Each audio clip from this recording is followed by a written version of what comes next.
What's up? Welcome to GarageMediaJunkies. My name is Hugo. My name is Chris Espinoza. And thank you because we are in a third episode. I can't believe it. I didn't think we'll make it this far. How far we've come. Yeah. But just wait. We're going to get to 100. Then we're going to have a big party. 97 more to go. In Vegas. With big sponsorship and shit like that. But for this week, we're going to talk about the new last few trailers. Apparently for this year, I don't think it's going to come more new trailers than that. No, I think we're about done with trailers. So what's the first one? It was Dunkirk. Dunkirk, which apparently is supposed to be a big event on World War II. Sorry, that's like a tongue twister. Yeah, for me. So, but the good thing is Christopher Nolan as a director, and that's pretty much a big guarantee for the movie to come out really well. Yeah. What do you think about the trailer, Chris? I saw it for the first time today. It immediately grabbed me. What I like best about Christopher Nolan is his dedication to character development. No matter what film he's doing or writing for, directing, that's always at the heart of it. So even watching the trailer, you can tell that there are going to be huge plot points that just focus on that character. And that's what makes us truly care about characters in movies, is that character development. Not the big flashy battle scenes or what high-name Hollywood actor you have. So that's what I'm most excited for when seeing that trailer, was seeing what kind of characters and character development we can get. Yeah, I feel the same way, and especially because, like you say, it's not a big names besides, I think it was there, Tom Hardy. Yeah, Tom Hardy was in there. It was another actor. I always forget his name. It was Scarecrow. Yeah. No, I don't remember his name either. So sorry about that. But that guy is in there, and other than that, I couldn't recognize any other of the actors. So, like you say, it seems like he's going to focus a lot on character development, and it's a war movie, but it seems more like besides other movies that I can think that are famous, to portray the war scene. I think this one is going to go more towards believing and positive, and they're going to go, like, obviously to a dark path, but then come back triumphantly. Because the line that they show, right, about hope, I think. Yeah. So that's what get me excited, and so far I'm a big fan of Nolan, his work. I think the guy's like a big genius, and I'm excited he's taking the war movies because it's been a while, I think.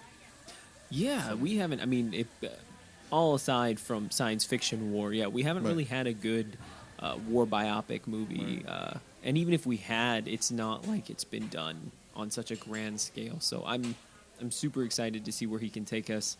I'm actually excited that there's no big names in there. Yeah.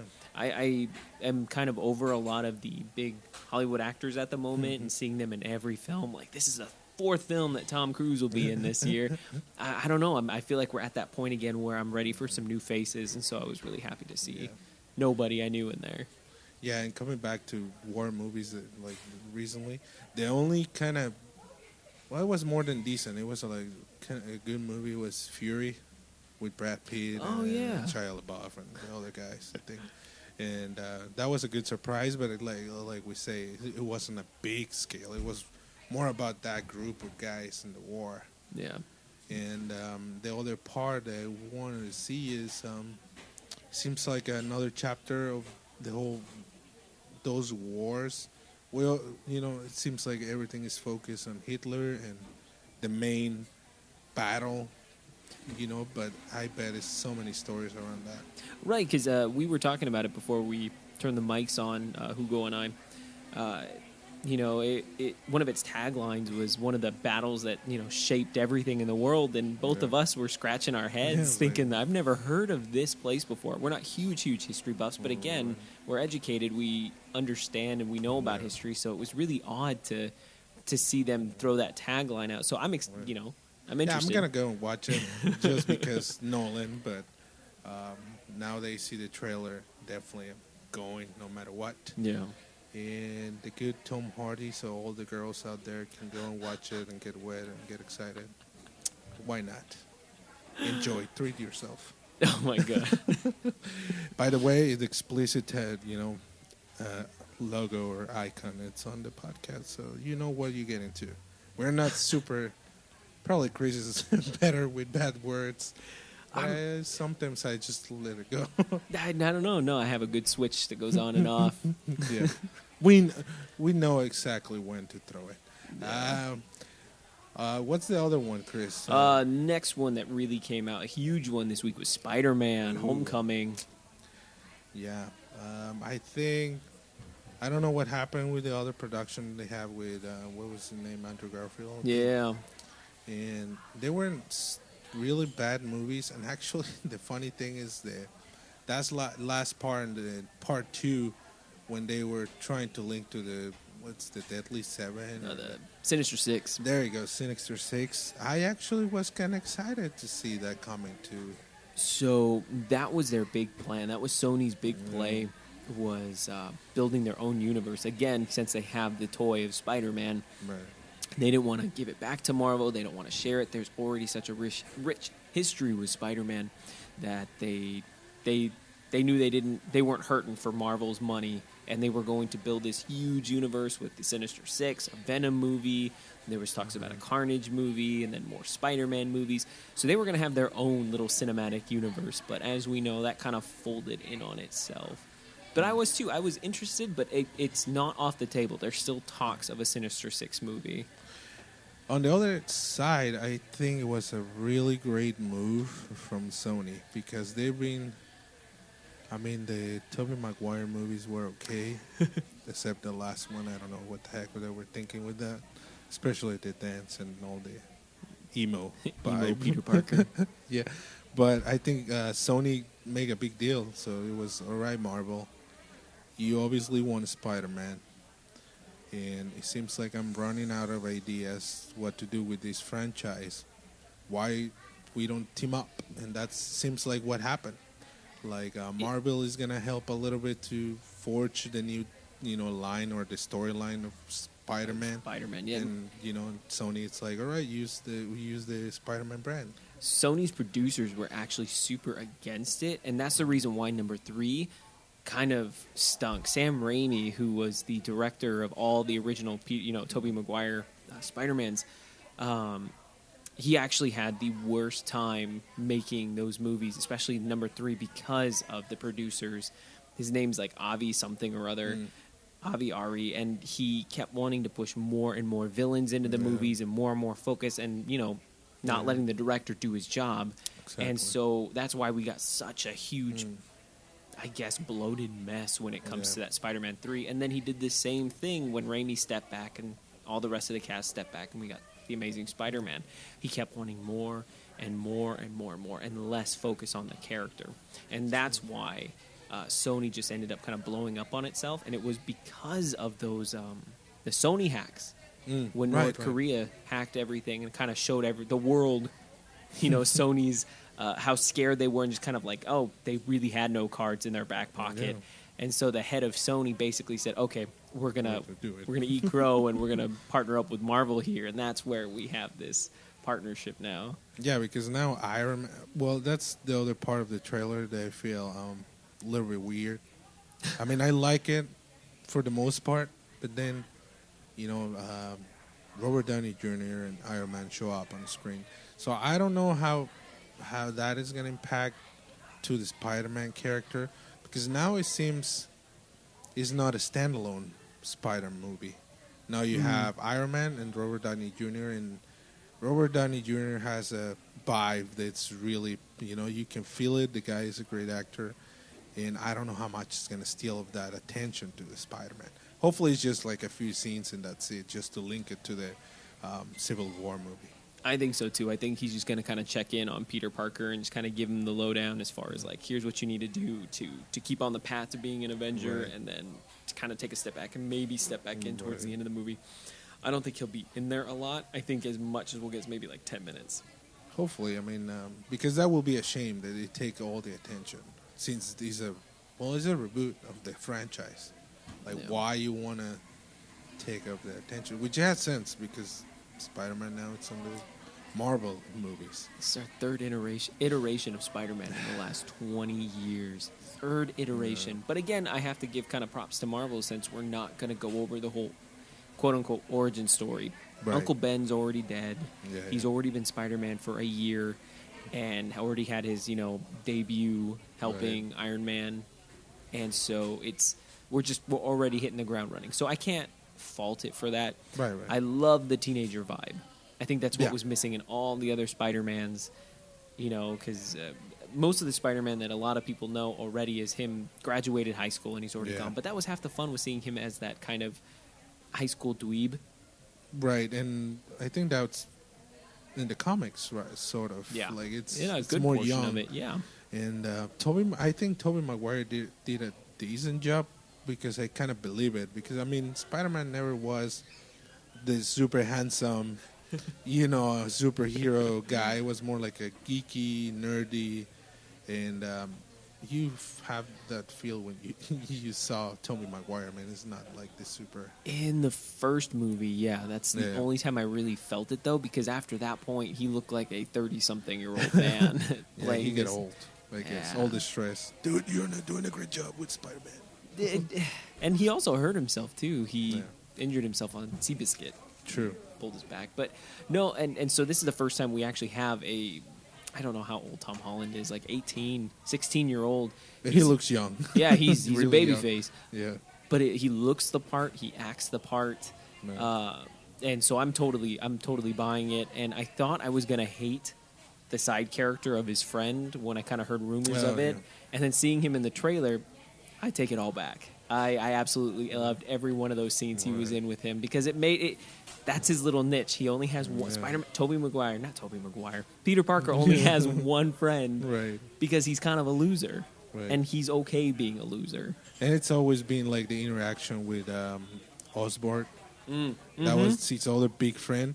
But also, like in the movies, didn't make it that believable. Like, come on, I mean, for as loser you can be, it sounds so mean. But you always have a little group in school, so that sort of humanize the character and make it more Yeah. believable, Yeah. for sure. But what about the villain?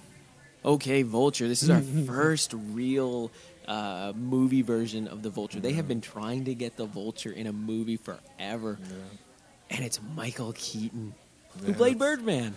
That's what excites me. Because we know that guy, what capable is as an actor.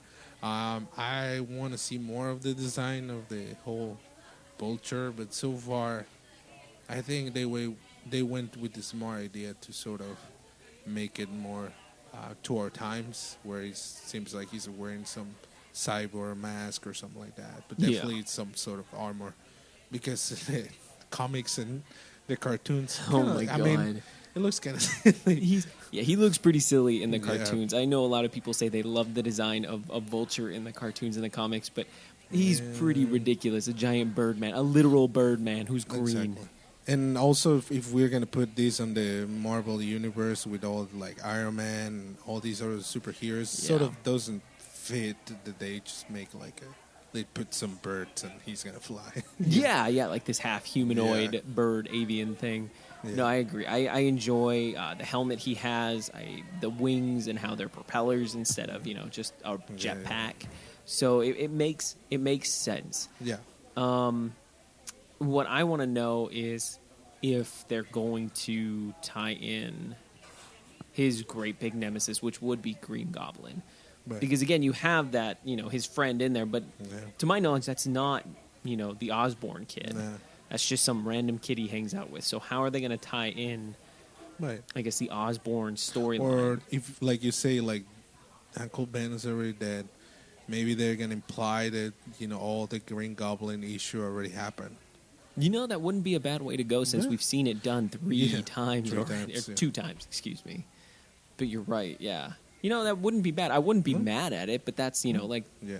I guess DC already did that with, Batman and the Joker Right. in rebooting them here. Yeah, just the way that it's like, oh yeah, look, Joker ride that thing in the Robin suit. Like, what the heck happened to Robin in all that part, dude? It's like, Exactly. But like you say, Spider-Man's already like 2. This is gonna be the 3rd sort of reboot, and Yeah.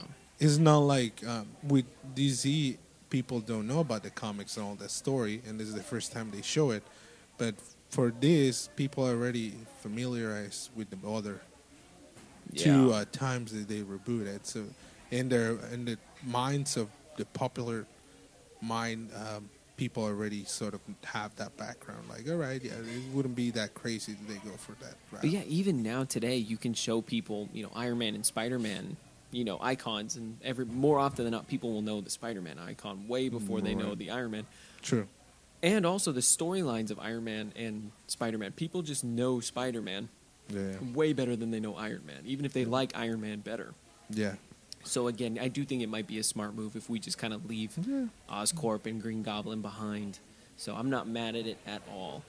Yeah, and even I think it will have sense since the producers want more, like Billen's character. Like, all right, we already burned these guys. Like, remove them, and then let's bring a new set of villains. Yeah. Which I hope at some point they do something great with at least Venom, because what we have in that third, I think even that actor get destroyed after that. He did. Yeah. He was a good actor, sort of. I mean, he was growing, and that just happened. And it shot him in the foot. I heard that it was that producer, the Avi guy, wanted Venom in the movie and kept pushing it. Sam Raimi didn't want it. He felt the movie was already too big. He wanted it to be the Green Goblin, Harry Osborn, James Franco's arc to end there. That's the big villain. He wanted Sandman in the beginning and then the Green Goblin to be the end. But he kept getting so much push from the producers that he hired Topher Grace out of spite to just be like, okay, fine, you want a Venom? Here you go. Yeah. Knowing that it wouldn't work, so that it killed it right then and there, which is kind of horrible, but I mean, it also ruined that man's career. I mean, I don't think he's been in a movie for a while. I don't know. He left that 70s show to go film that movie, and then that show tanked after he left, so there was nothing for him to go back to. It's like, dude. But that happened. I mean, you always gamble on those kind of projects. And it's a shame that this guy, like I say, it was growing on movies and slowly building a solid career. Just that role that you screwed. But I agree. I want more Venom. I want a proper Venom. Yeah. And probably that will be a good approach if they make a standalone. I mean, I wouldn't think that would be crazy that they try to make not a sort of a standalone. I mean, obviously Spider-Man is going to be in the movie, but more like give me more of the background, how these guys, become the Venom. Yeah, but again, the story in the comics is really complex. Yep. Because you can't talk about Venom without putting a big portion of Spider-Man. So he's got to be in there in some way, shape, or form. And again, it all comes down to that deal that Sony and Marvel made.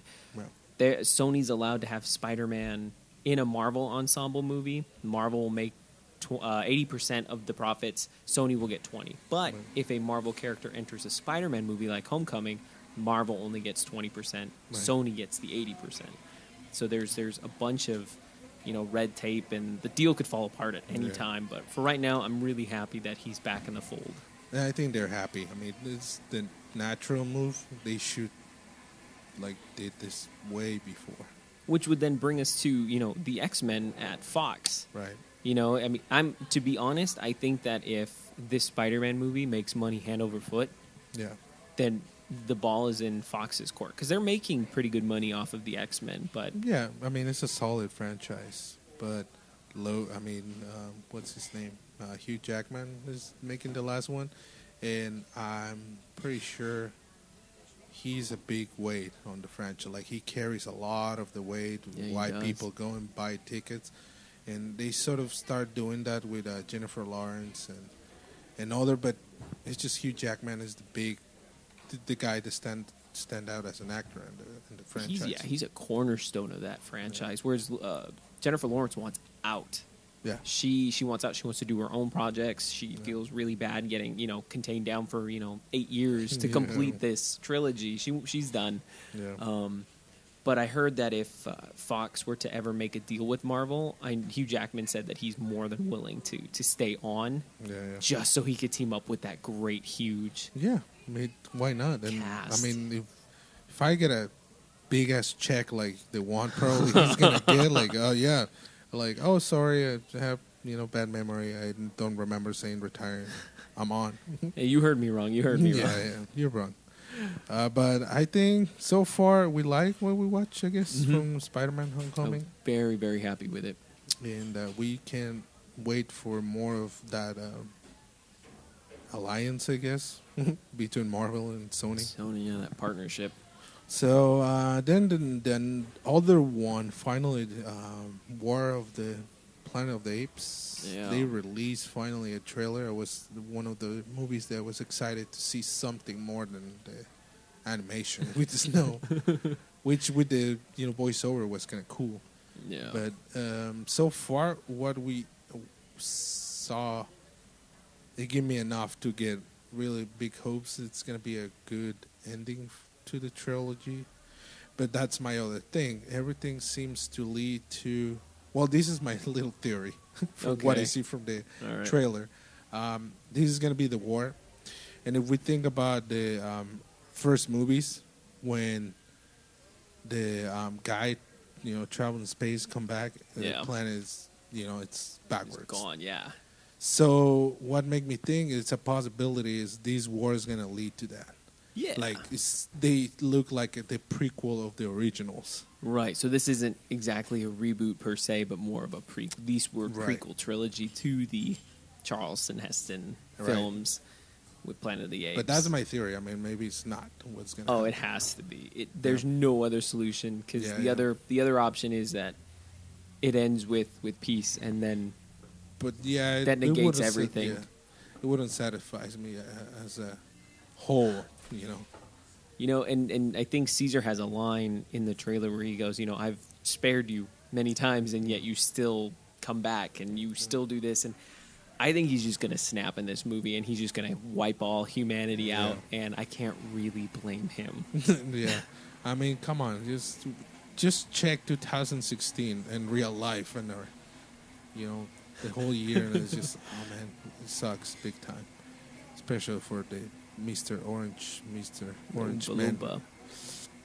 Yeah, Mr. Orange Man. He's.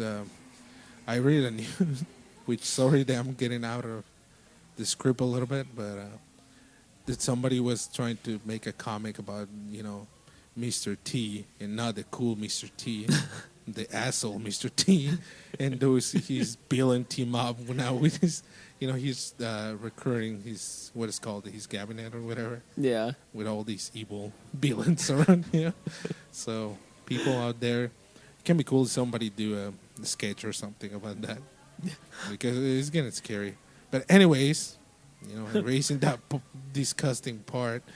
I like the other part. So bad with names. What's the new actor that's on the cast? Woody Harrelson? Yeah.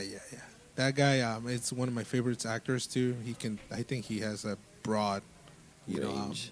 That he can do. I mean, he's been in so many projects, and so sad he was in Hunger Games, but I can't do much about it. But I think he's gonna be the last piece that. I see him representing all that hate that Caesar has for human.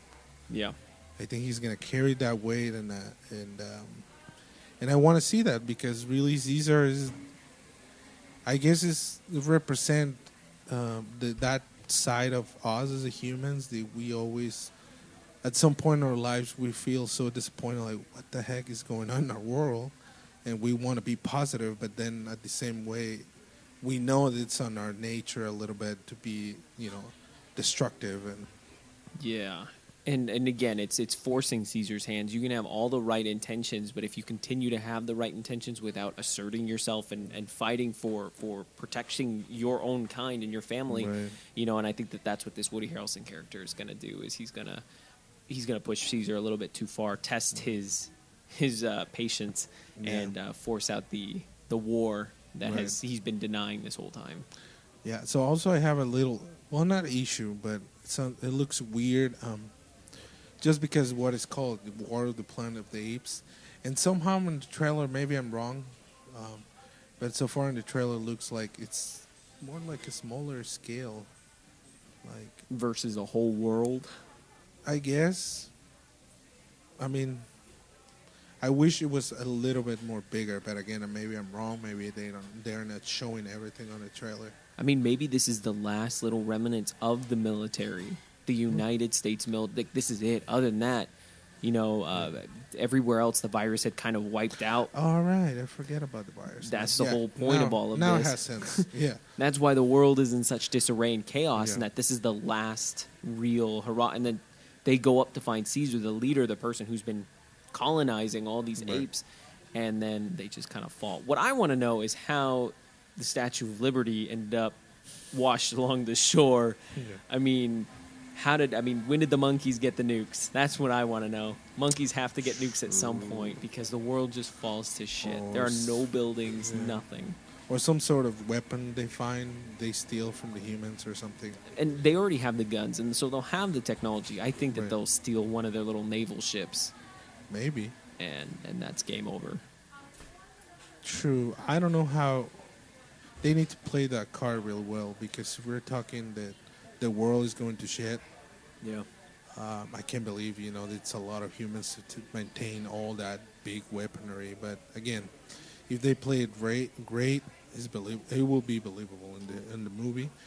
And I don't know if my other question will be like if they have plans to once they done this sort of prequel movies and they're being well received from people. Like they make Really money. well, yeah. Critics too loved it. All the technology that they push a lot. I wonder if they're gonna continue like they're in that point. Like we have a good thing right now. Why we don't reboot the originals? Like, this is their main story, which is a delicate step because they all, a lot of people love those movies, and they have a mark already in cinema. Yeah. But if they have the same crew, that develop all this project, I wouldn't see it as crazy. I don't know if will love it as the other ones, but Right. doesn't sound that crazy. No, it doesn't sound that crazy at all, and it from what it is, I think even if they are going to continue this, and it's not that they continue it into Planet of the Apes, because I think it was like 200 years that Charlton Heston was up in space and then finally came back down on the planet. Right. So time has to pass. Caesar is going to die, and I think Yeah. that's where we're going to lose this story. That's why I'm so invested, Yeah. is Caesar. Yeah. So you kill him off, whether it's in this movie or over time, we're going to have to get new characters. Yeah. And I don't know if it's going to translate as well. Yeah, definitely it's possibilities to that project happen. No questions, Like Yeah. they have the money, they have everything in his way to do something great. And it's gambled, like everything. Maybe they introduce new characters, but maybe they're not going to click as great as Caesar and the other guys right now. So just time will say what happened. But so far, I think it's going to be a great ending to the franchise. I wouldn't be mad at all if Yeah. it ended here and that was it, and it just tied in perfectly to Yeah. the original Planet of the Apes. Right, or maybe something at the end, and then 200 years later, the Yeah. monkeys still rule. And that's exactly what happened. Right. So That was the whole point of the first movie. right. But it was great that they show realistic and storytelling to show us sort of where all that More plot came. More props to them too, because for us to be sitting here saying that it's really super realistic that monkeys Yeah. gained intelligence and took over the world, that we're believing it so far. That's great. That's a testament to them and their writing. So I have full confidence in this next one that we're gonna believe what happens at Yeah. the end.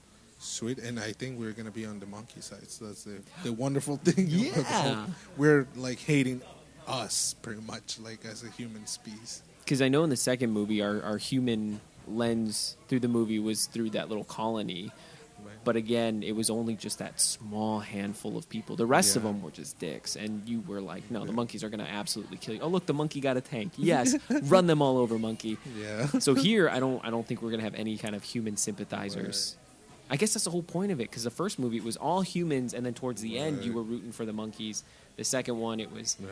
the same thing. You were, with the humans to a certain point, and then you were like, no, monkeys, go crazy. I think this one is just going to be straight up. What surprised me is we always choose, as a human species, the most stupidest decision that we can take is like, as soon as something gets a little bit different or off the script, we lose our minds. Like, Yeah, we oh do. no, we need to somehow banish that thing because we don't understand it. It's Instead different. of get close, Yeah, it's different. I don't understand it. Kill it with fire. Yeah, is a witch. Pretty much, but we're definitely gonna go and see that one, and I think the last one was Baywatch. Finally, they released the trailer after so many years hearing that they're gonna reboot the thing and trying to figure it out. The cast, and I don't know. I have mixed feelings. I mean, I'm not excited to be honest about Baywatch. I just remember the show because it was sort of iconic, especially I was young. Those slow motion shots. Yeah, That's what I'm all you talking had to about. know. Yeah. As a kid, you didn't even have. I wasn't even allowed to watch TV growing up, but I knew what Baywatch was Exactly. for many or two reasons. And that guy, dang, forget the main protagonist. In the new or the old one? No, the old one. Hasselhoff. Yeah, David Hasselhoff. Yeah, the guy was really cool at that time. And so sorry, but I need to say it. Now that I say that name, like Hasselhoff, I always remember that soap park. In the soap park game, it's a little. You go to the surgery place and you can have, made surgery in your face and have David Hasselhoff face. But it's so funny. Anyways, so it's The Rock in there. Zac Efron. Yeah. I don't know the other two girls, to be honest. Yeah, I no, never see them. I've never seen them either. But what do you think, Chris? I mean, I it's Baywatch.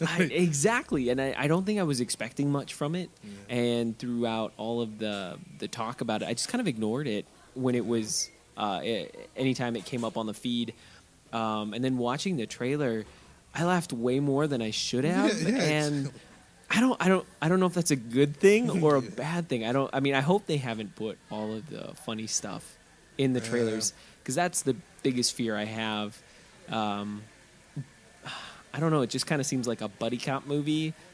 I feel it's almost like we are having The Rock and Zac Efron instead of Channing Tatum and Jonah Hill. Almost seems like a 21 Jump Street. In the same universe, but these guys lives in Miami, and they're. I wouldn't doubt that they just pulled that, and then at the end they're going to just show it that surprise. Yeah, or something like that. But same thing. Like you say, I have some laughs more than what I was expected to get. Yeah, There are a few okay jokes. Dwayne Johnson is getting better. He's not like the most prolific actor, period, but he tried his best, and he's shown in a few movies that he can do everything from drama to comedy. And Zac Efron, I think the guy, he keeps going towards the comedy, but I think somebody give him the chance to do like a serious job, he can pull it off. he had that chance. It was a movie called Charlie St. Cloud, and it was kind of like that romantic, not comedy at all. Excuse me. It was one of those romantic films. Yeah. It didn't do too well, and so I think he found his little niche in comedy because he just wants to get away from the squeaky clean Disney image that he once had. And it's gonna be tough for him. Yeah. Because one, like you say, is Disney. Two, the guy is freaking rip. He has abs in his abs pretty much. And I'm not jealous. I have just one ab. Like One nice try solid that, ab. Zac Efron. I just have one big ab. But it's really hard for him because it seems like slowly he's being sort of in this, like you say, niche, and it's hard. Once you get in there in Hollywood, it's really hard to get out. Yeah, the typecasting. Because you could even see it with something like Jim Carrey, who has proven Yeah. several times that he can be a really dramatic actor, and he's really good at it. But again, nobody goes to see those movies because that's not what you paid for. It's not what you wanted from that actor. And unless he kind of changes course here pretty soon, I think he's going to be stuck there. Yeah, I think eventually he's going to get one chance, but he needs to be ready to jump and deliver. He's just going to have to do a bunch of those independent films Because look at Ryan Gosling, same Yeah. thing, kind of like the pretty boy, and everybody didn't really take him seriously. He did a bunch of independent films where he kind of Right. could cut his teeth a little bit and Yeah. grow as an actor, and then his whole image changed. Now nobody Right. looks at him as a pretty boy; they look at him. He's the hot guy out Yeah, there. and he still can make comedy though. Like Yeah, the Nice Guys. Nice Guys. I like. I that love movie. that movie. He was funny, but again, like he's not again like he had more opportunities in so many different broad Yeah. genres. But I think this is gonna be fun. I mean, if like I say, if you like 23 or what I don't know, 23 is 21. coming, 21 Jump Street, and all those type of comedies, you know what you're gonna get. Period. I mean, some laughs, some action, because obviously Dwayne Johnson is there. They're paying a lot of money, and they need to make him work with some action scenes. Yeah, they do. But I think that's it. That's the last few trailers for the next year. I mean. Yeah. I don't know if it's gonna come up anything new. Maybe in Rogue One, which at this point we didn't see it yet. It just came out today. Yeah, so maybe there's gonna be an episode 8. I don't think that it would have been all over our Well, feed this morning that there was a new. Well, I've been trying to avoid social media a lot for the same reason. I didn't see Star Wars yet. And I don't It usually comes up on like my YouTube feed that there are new True. trailers and stuff, and I haven't seen anything. I True. don't think we're gonna get a new trailer for that until maybe. Also, the one I'm missing, I think I just watched it really fast, was the new Fast Furious movie. See, I didn't. Again, I haven't watched any of the. I mean, I've watched the first 3, but Yeah, but isn't I don't know. I feel I like the Fast and Furious franchise. I know that they're not the best. I mean, it's clear it's not high cinema or high art cinema at all. But they have their thing, and it came up when I was young, and it was all that cool stuff. But right. races and stuff. So you grew up. But I think now the big twist is somehow Vin Diesel is the bad guy. I Is don't that know. how they're spinning it? Yeah, with Charlize Theron, I guess, somehow controls Vin Diesel and put him against the group. Yeah. So, Especially if that's going to be the last one. yeah, it's like, come on, because then I feel like they're gonna pull out the whole thing about like family, and at the end he's gonna Switch back like, over. haha, I wasn't with you, fuck you, I'm gonna kick your ass now. But I don't know how it's gonna play that. I feel like it's a waste of talent, like somebody like Charlize Theron to do these kind of movie. But again, Chris Evans. No, it's not Chris Evans. The guy from the new Dracula. Oh my gosh. Yeah, I know. So bad with names. Where's my wife? She knows all these names. And Yeah, people's where's faces. we need some women here. No, you're gonna pass yourself. No. Well, but that guy wasn't that movie, and even Jason Statham. And I don't know if I believe that this is gonna be the last movie. To be honest, I mean, they've been saying that for years. So hopefully, it's the last one. Luke Evans is his name. There you go. Look at Chris Evans. It's just so close. Chris Evans, Luke Evans. Yeah. You know, brothers.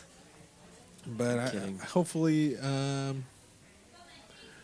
hopefully they pull it off. But it's the first time I saw a Fast and Furious trailer, and I'm like, ugh, I think I'm over it.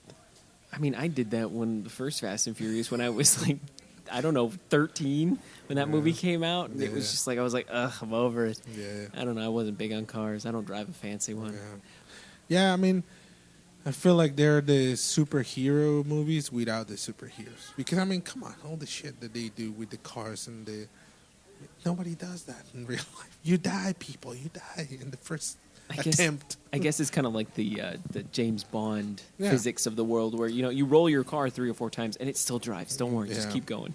It's like, oh, it's fine. I'm going to put some engine oil tomorrow, and it's going to be like new. It'll buff right out. We got the tools. Yeah.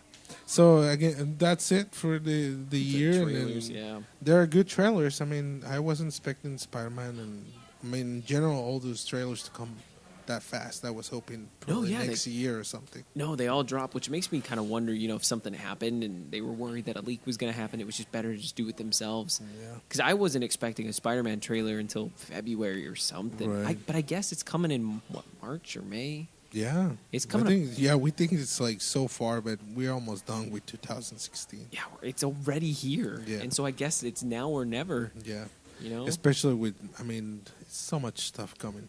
There's a lot of competition out there right now Yeah. for superhero movies. But again, it's not just superhero movies. Regular movies are Yeah. afraid to release around those times Well, too. especially those, because now it reduced to superhero big movies and now independent or, different genres. It's kind of tough for that. But anyhow, that's to close this year with the movies. And now I think we're going to jump to video games. Yay! Yes. Especially because Chris is a big video gamer. Big gamer. Yeah, you have any, game tags people can find you? Maybe they want to kick your ass. Yeah, and then they're going to be like, yeah, I totally beat that guy. Yeah. I listened to him once. Yeah. No, you can find me on Xbox One. Gamer tag is Zeppelin, Zepplen. There you go. And, Yeah, I finally have something to plug. And I don't have gamer tag. I'm a lonely guy. So. Oh, one of these days we'll get you back on One, there. yeah. One of these days. But Mario Run came on iOS on the iPhone, the iPhone game, Yeah. a specific game that they developed for iPhone. And somehow I play a little bit, and it's fun. It's a big IP like Mario, and it's fun. But still, I feel like it's just one of those another whatever iPhone game. It's a throwaway game. I mean, Yeah. the only difference is it has Mario on the face Yeah, of it. But again, exactly. that's exactly what people want. Mario is one of the biggest cultural icons Yeah. right next to Mickey Mouse. That no matter where you are, you see a picture of Yeah. him. Everybody goes, oh, that's Mario. That's Mickey Mouse. And so, of course, it's going to sell like hotcakes. Yeah. But again, Hugo's right. You're getting exactly what you're paying for, quote unquote. It's a Mario Run game. You just infinitely run and you just tap to jump. And collect coins as much as possible. It's just a time waster, is what it is. I mean, if already Mario was really simple in these games, like these dragon steal the princess, go and save her. Well, here you don't have the fun part of. There's no. I don't know. motive. It's just like the mechanic is so different, and I understand why, but it just doesn't work for me that much. No, there's very little pulling me to it. It's not. I mean, I get that it's a Nintendo IP, but it's not creatively unique in any way. It's just a retread of what has already been proven to work. You just slap some Mario skins on it. Yeah, I mean, it's more polished definitely than other games because Mario, they're Nintendo. gonna put all the money on it to develop it in the right way. But yeah, I mean, I can pick other game from the Apple Store, and it's gonna be pretty much the same thing, just with a different character. Nintendo is about 6 years too late to this party. I mean, it's already started. The party's already going. Nintendo's Yeah. so fashionably late that we're all excited because he's here, but Yeah. I mean, and even they're late to the party. So far, I read that it has more downloads than even Pokemon Go. So even those guys are late. People that show you that people are, dying for have this kind of content. Right. That's what I was. It's not even that great of content, but it's still Yes, getting. yeah. Can you imagine if they just put some effort into doing something original, which Nintendo does, and they push the envelope? I mean, we got the Switch coming. Yeah, That's still. something nobody's really done as far as a console genre. But again, we have, nothing new to Yeah. bring to the table with Mario Run. It's exactly like my DS version of Mario, only I can't go backwards. Yeah, exactly. That's kind of like, come on, I need to get back. Yeah, you're forced to run, which is the whole point of Mario Run. But I don't know. I wasn't overly thrilled or impressed with it. Let's see what these lead to. I mean, if it makes a lot of money, I think the natural step will be Nintendo to, all right, we're sucking in consoles big time. I don't know what's going to happen with the Switch. I'm intrigued about it. I'm interested. I think I'm going to pull the trigger and buy the console. Hopefully my wife doesn't hear this. Our wives don't listen to this. Yeah, no. She don't listen to this. But they're way behind the PlayStation and Xbox at this point. Let's see if the Switch have the punch that they need. But it wouldn't. Especially that's the thing. The Nintendo Switch is already a hybrid, so the console, so tablet. Like it's Yeah. a weird and a cool way product so far. And if they're gonna develop to that sort of a device that resembles a phone and a tablet, maybe on the long run, if the Nintendo Switch doesn't work and phones are getting better and better, Put your it would R&D be crazy team, that they just like forget about the hardware. Let's just make the games, which again, everything seems to go that way now.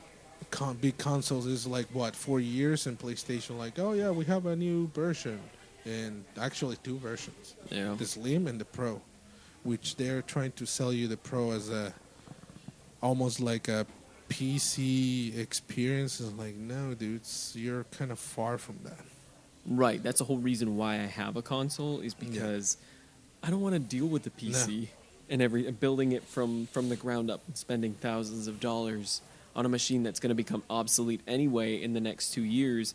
That's why I enjoy the console. It's kind of a plug and play, and it's going to be good for the next 4, and then I'll upgrade it then. And it's all held together in its own little unit.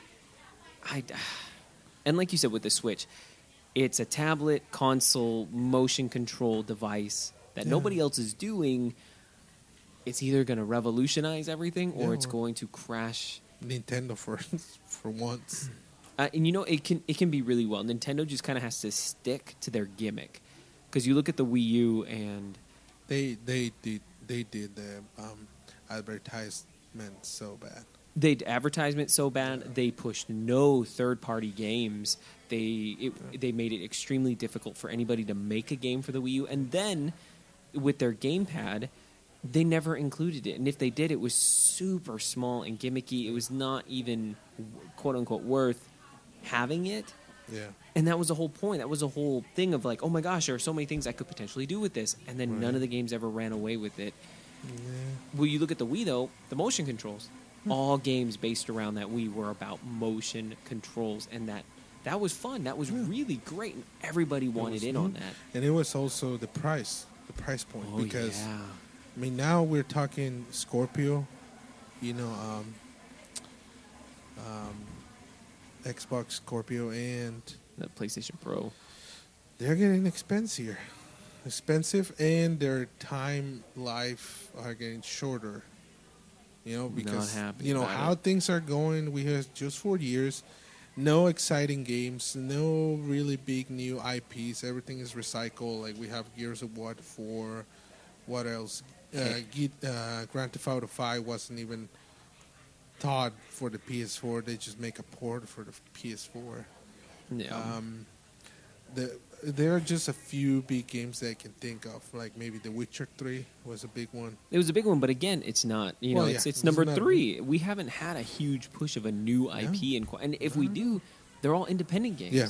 I mean, I guess the last one from the last generation, Last of Us, was a huge new IP that came out that we were like, we ate it up.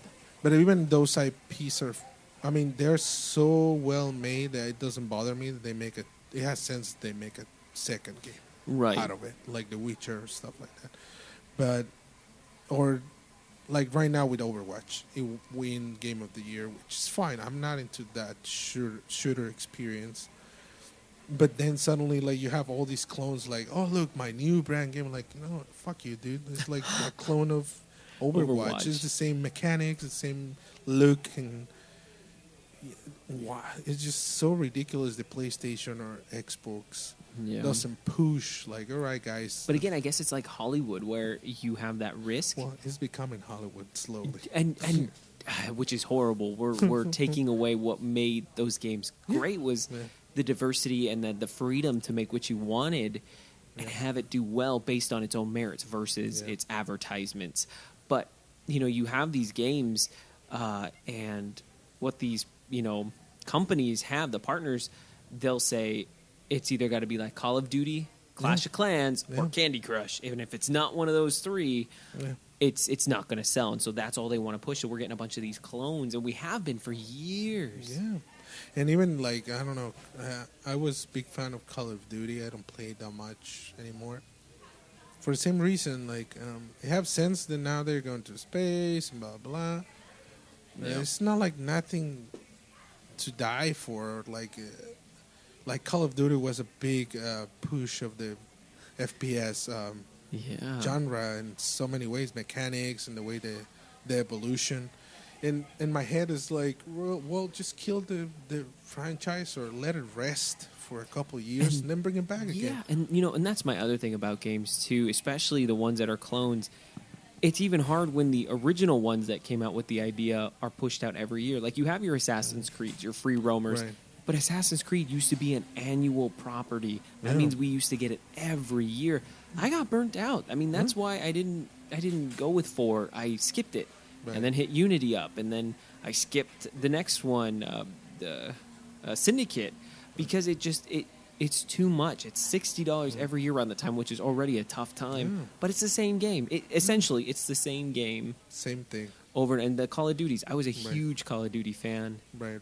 and then like you said, they kept annualizing it. Yeah, You it's get Call of just- Duties, or you get Black Ops, or you get the Ghost, or you get the Advanced Warfare, Modern Warfare, Whereas like those FIFA games for all the soccer, Madden. which I was fan of the franchise, but again, it's like, 2000 whatever 30 if you want, if we live enough, just to have a few players on the roster, but it's nothing like now they add the story mode.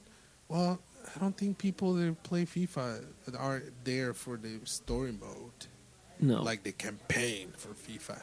no, you do it so you can play against other people. Yeah, or with your dudes around you. No, I couldn't think of a better thing for you to bring up than annualized sports games, because you're right. It's the same. I mean, yeah, And $60, like you say, damn, I can buy so many things with $60. right. But the games are technically the same as they were last year. Maybe 1 or 2 differences, and a few players on your roster. Yeah. And maybe the version you had last year didn't have these horrible microtransactions on there, but Oh man, we're going in dark. we are in You know, bad time. pads. I'm triggered. It just, you're right. I don't appreciate it. I get fatigued. That's the word. I get fatigued with some of my own favorites. Right. So when other companies try to push their product out and it looks exactly like Overwatch, I'm already fatigued as it is. I just bought Overwatch. I don't want to buy another version Yeah. of it, or somebody's trying to copy it. Yeah, and I think other big problem. So I mean, look at just the Last Guardian. 10 Oh my God. fucking years to just show up, and it's. I mean, I didn't play it yet. So far, a few friends that they're into games more. They have more free time. I think that's. I wish I can have more time to play. They don't more have games. a baby. Yeah, I have a baby, a brand new baby. But they sort of like, yeah, it's kind of cool. But I mean, that game looked cool 10 years ago. When you saw the trailers, like, oh man, that looks like freaking great.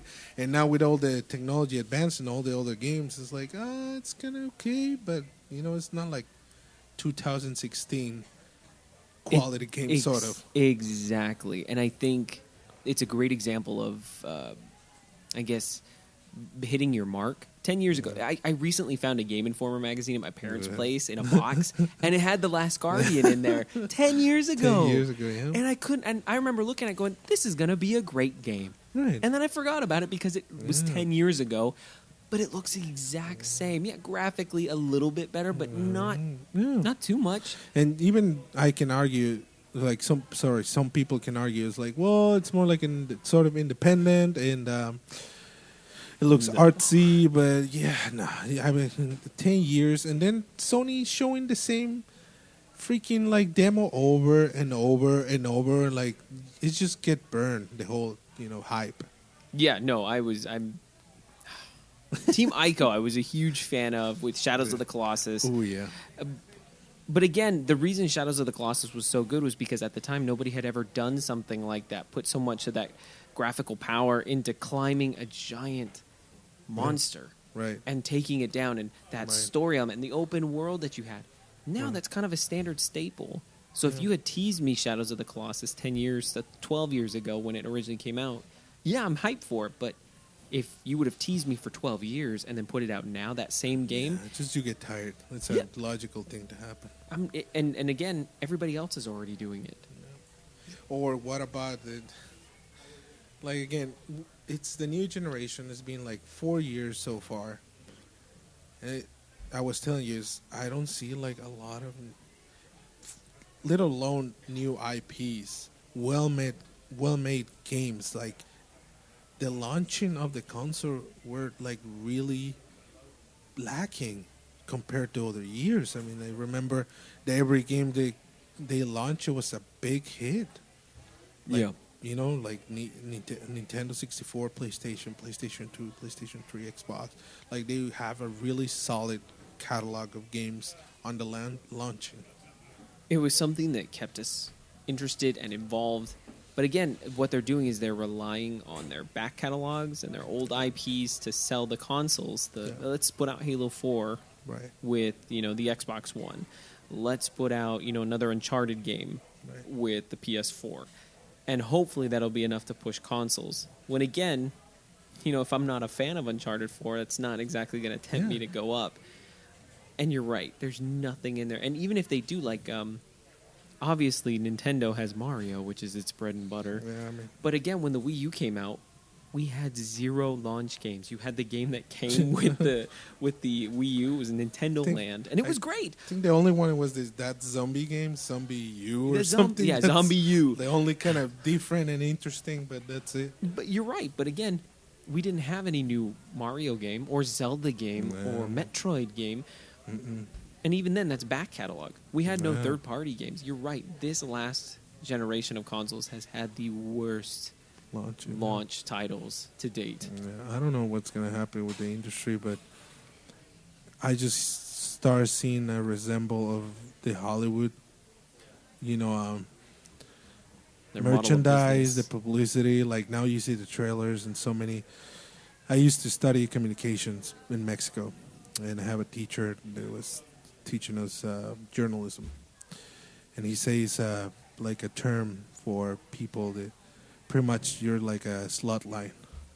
You're seeing movie like, oh yeah, what Variety said, amazing, or stuff like that. Yeah. And now you start seeing those on games like GameSpot say stunning, or, like that thing doesn't tell me anything. It's just somebody's reaction to the game. right, but that's the funny thing is like a slot line. You sell your line for a few bucks or maybe more than a few, just to say that is that really amazing. Like what the fuck? Like you're not telling me anything. Amazing can be. Why is it amazing? Yeah, exactly. So it's like the movies. Richard Ebert gives it 2 thumbs up. Well, why did he give Yeah, it 2 thumbs why? up? But it's becoming slowly that sort of publicity, and I kind of don't like it because again, 10 out of 10 IGN.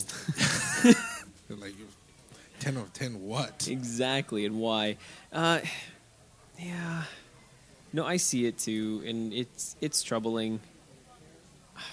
We just hope that maybe now with the Scorpio and the Pro out, but then again, everything is diversifying. Switch has something; it's gonna have some niche.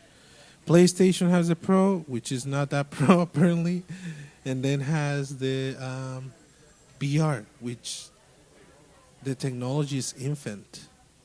It's not enough game. and It's so expensive. it's super expensive, but again, that's I think what they're relying on for the Scorpio. All these new games that are coming out, they're saying, Fallout 4 is going to be with the Scorpio. It could totally compatible with VR.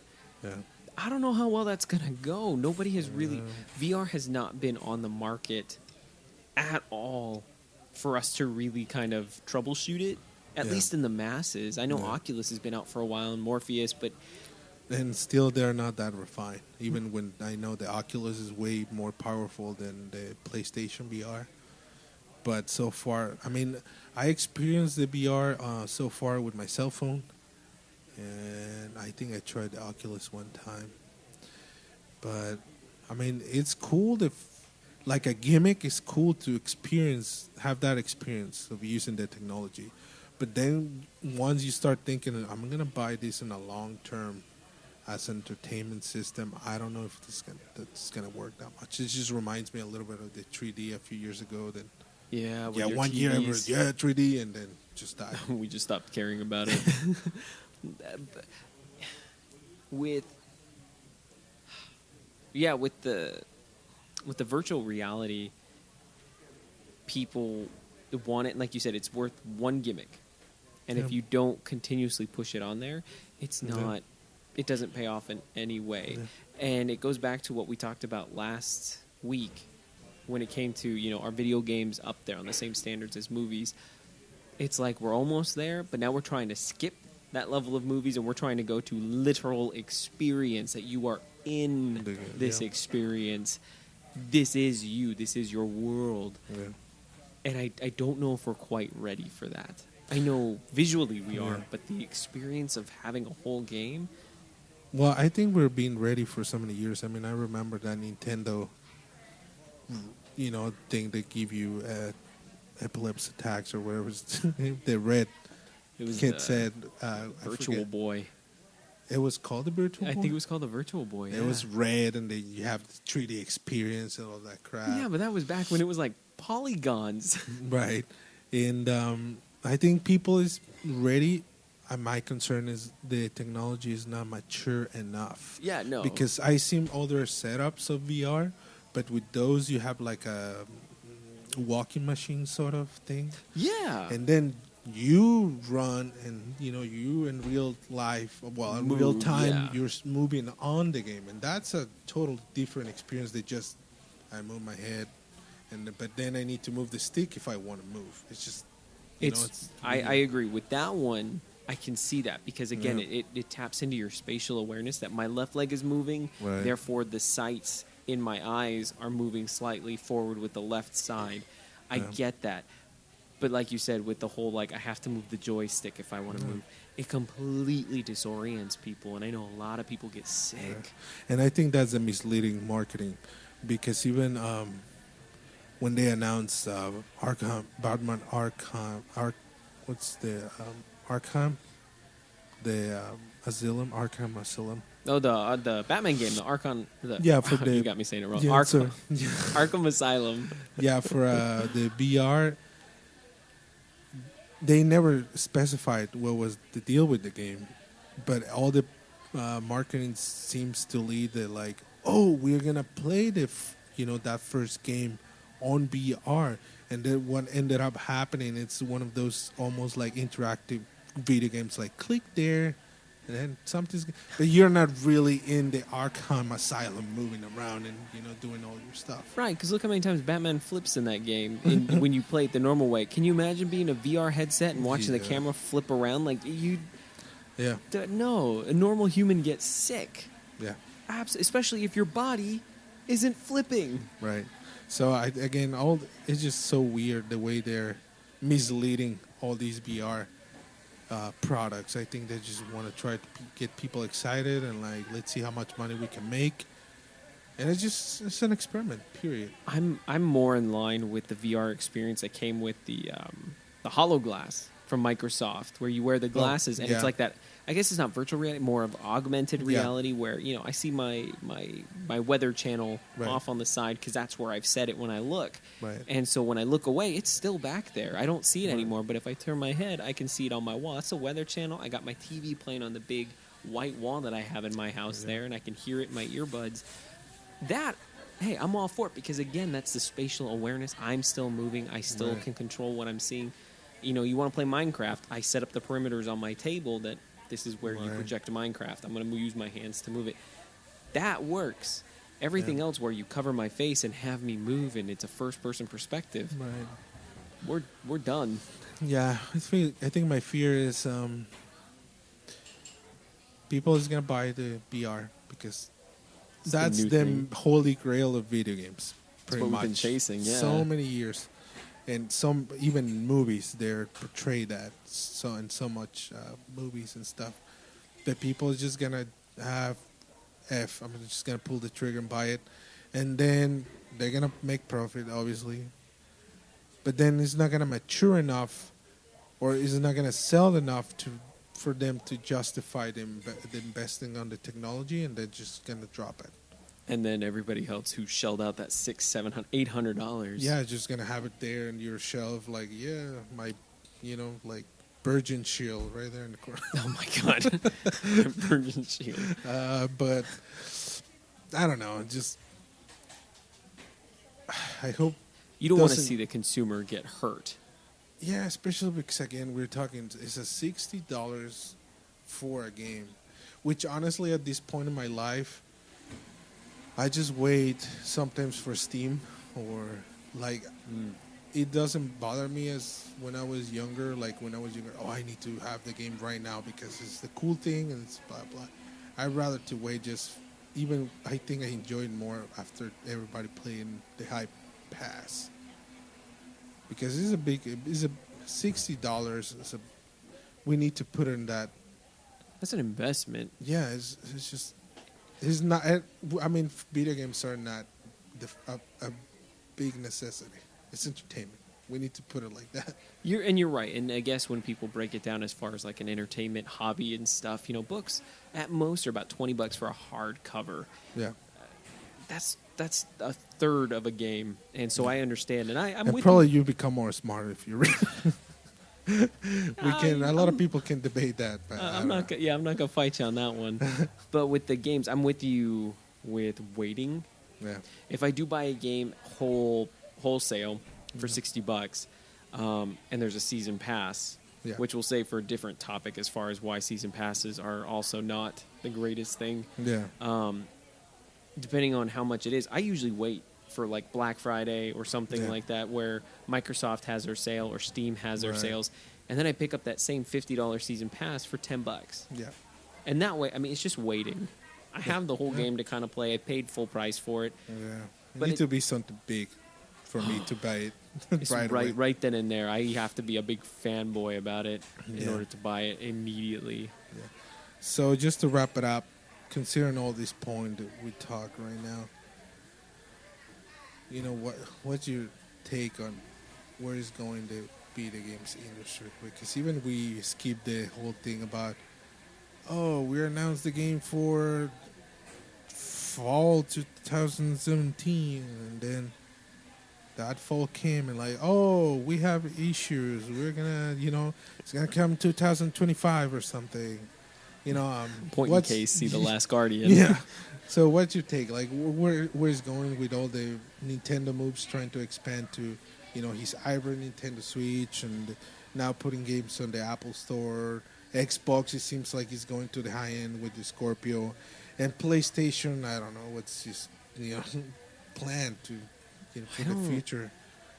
I don't know. I mean, Nintendo's on the ropes as far as its financial backing and stuff. I know they're doing really well, but I mean, they had a failed system. They didn't have a great quarter. They're bleeding money, so that's why they're branching out to the phones and such. I don't know. I feel like they either got to hit it out of the park, or they're going to be stuck to just iOS games, portable games. Yeah, because they're.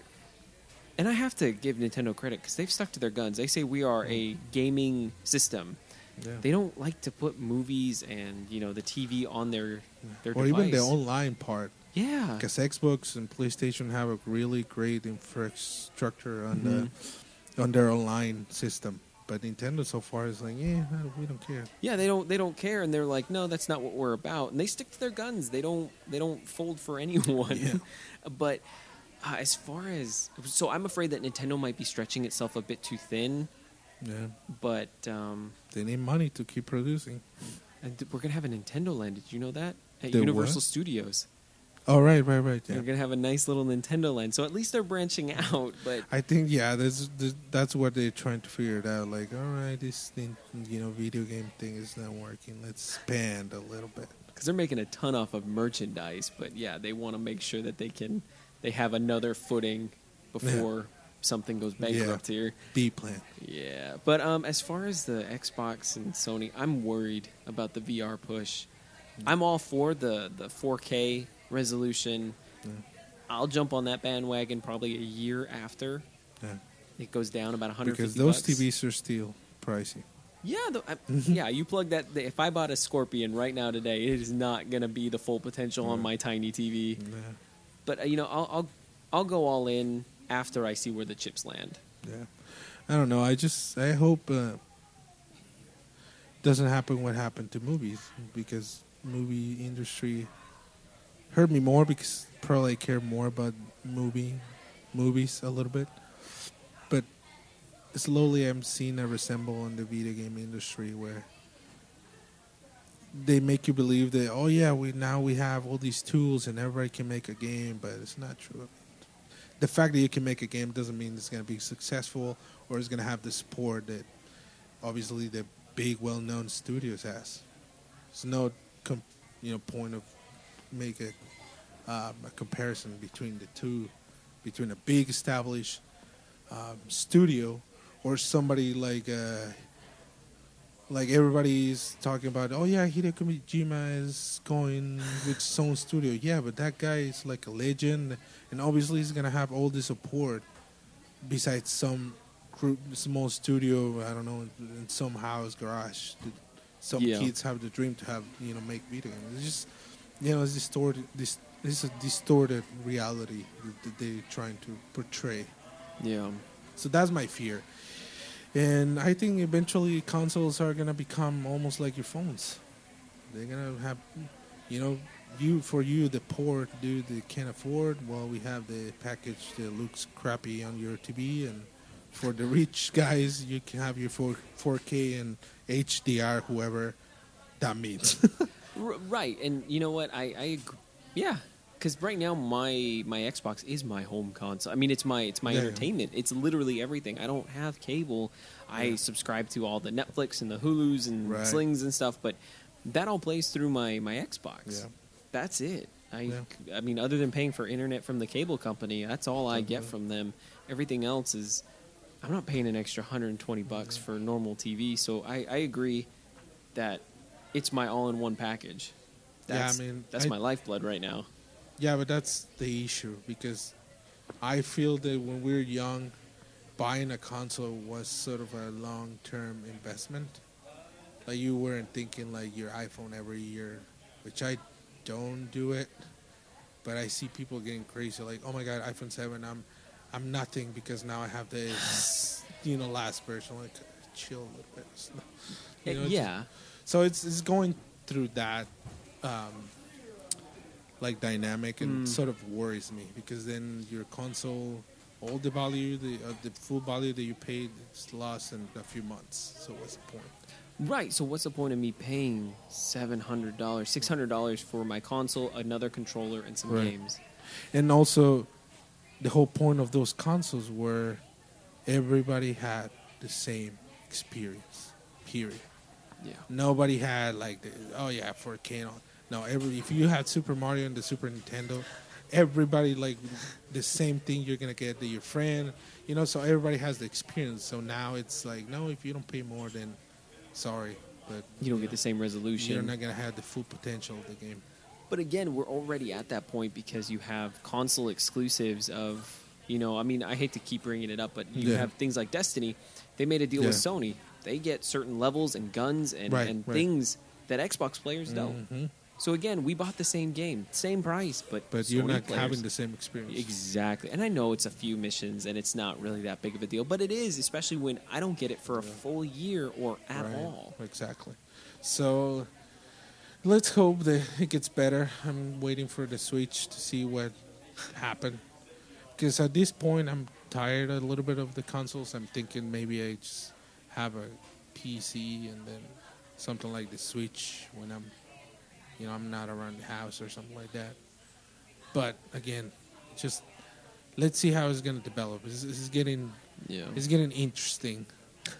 All right, people, sorry to bother you with our talking all this hour and something. But it's our third episode. I'm excited, and I bet Chris is excited, because we didn't thought probably we were going to pass from the first one. But next year is going to be better.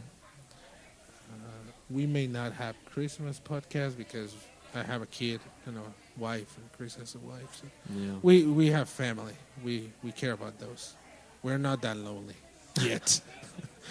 But definitely next year we're gonna have more of these Garage Media Junkies. Keep listening. Keep sharing. We appreciate it. Right, whatever comments you have, just let us know. And yeah, I mean, I guess Merry Christmas and Happy New Year's, whatever that means in this awful 2016. At least for me, I don't know, Chris. It's been a very, very rough year. Yeah. It's been a rough year. All right, people. Have fun. Enjoy the last few movies on the theater and the few games that are coming up this month, which I think there are a few independent games still releasing this month. And let's see what happens next year. Yep. So stay tuned in Garage Media Junkies. Adios.